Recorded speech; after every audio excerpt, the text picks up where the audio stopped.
Hiya! Here we are again. Welcome back to Wanlockhead. Nice sunny day out there. The midges will be running rampant later on, I think.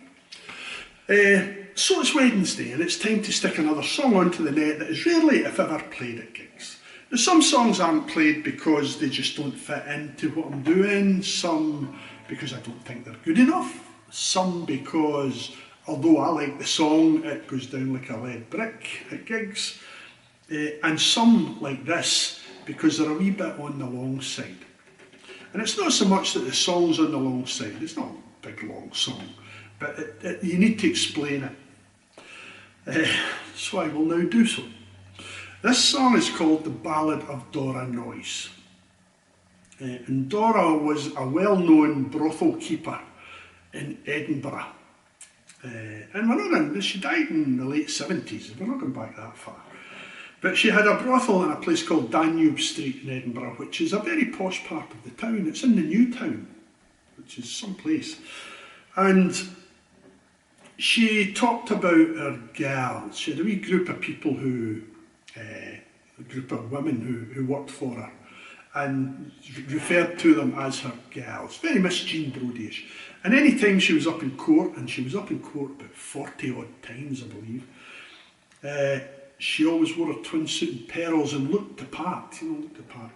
And I think she must have had a wee black book, because the judge would read the Riot Act to her, tell her how despicable she is and terrible trade she's in and all the rest of it, and then fine her £2.50, or a tenner or something, basically let her off.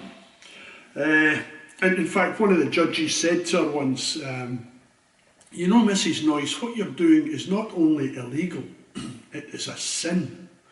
And she said, yes, Your Honour, but it is a respectable sin. I like her attitude,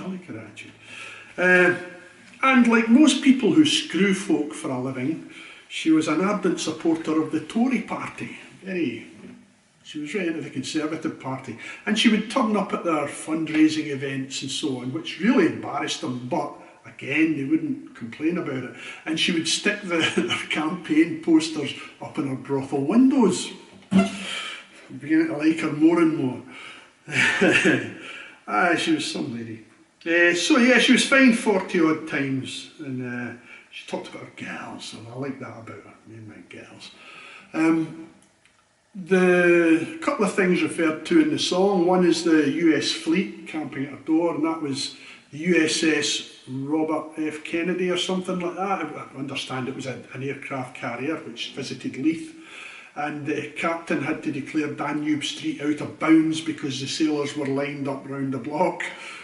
And the other thing is the General Assembly, which is mentioned, is the annual assembly of all the Church of Scotland ministers.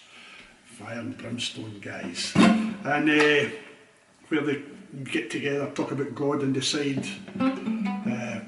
church policy and so on. So anyway, that's basically what it is. So we'll have a go at Dora's song. The Ballad of Dora, Noyce.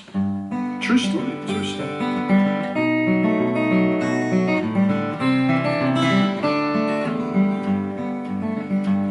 With her twin suit and pearls, and with her 17 girls, in her house in a posh part of town.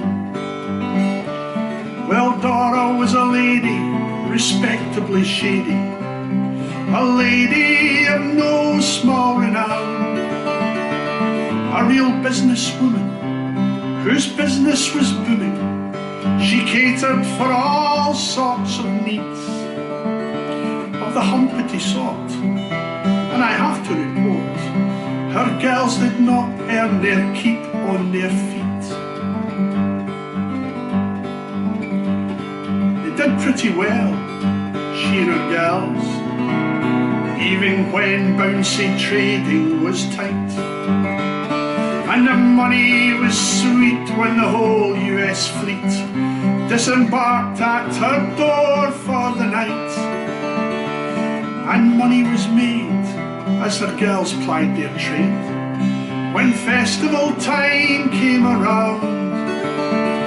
But her busiest spell, she was happy to tell, was when the General Assembly hit town. One night they were working, toiling and hunting, with some clients who had been there before. And some girls sat and lounged, semi-clad on the couch, when officialdom knocked on the door. And the police burst in, and searching for sin, they invaded the place room by room. And with their lust semi-sated and sadly deflated, some horny wee men met their doom. Some ministers, 3 high court judges, 4 bankers, 2 lawyers and some dodgy MPs, who'd been caught in flagrante and paid hanky-panky by a squad of the local PCs.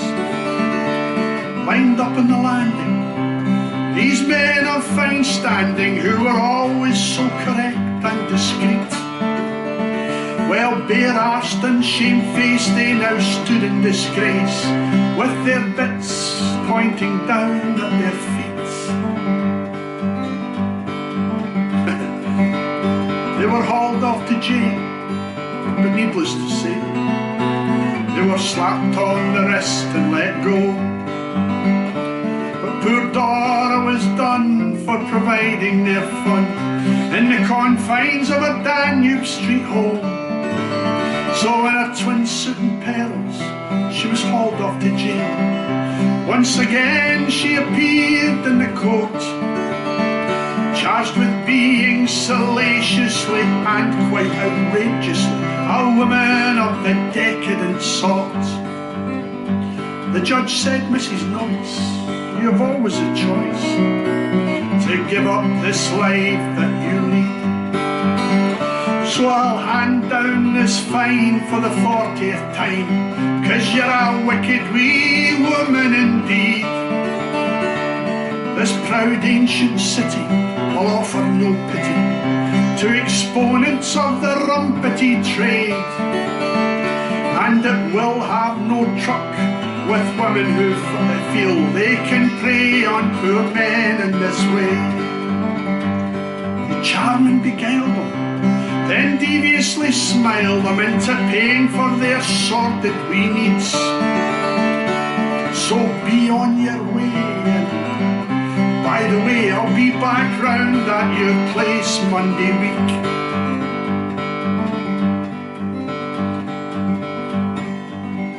So in her twin suit and pearls, and with her 17 girls, in her house in the posh part of town, that was very discreet where the upper crust meet, a bordel of no small renown, where some ministers, 3 high court judges, 4 bankers, 2 lawyers and some dodgy MPs could indulge in their fancy for paid hanky-panky at a very respectable fee.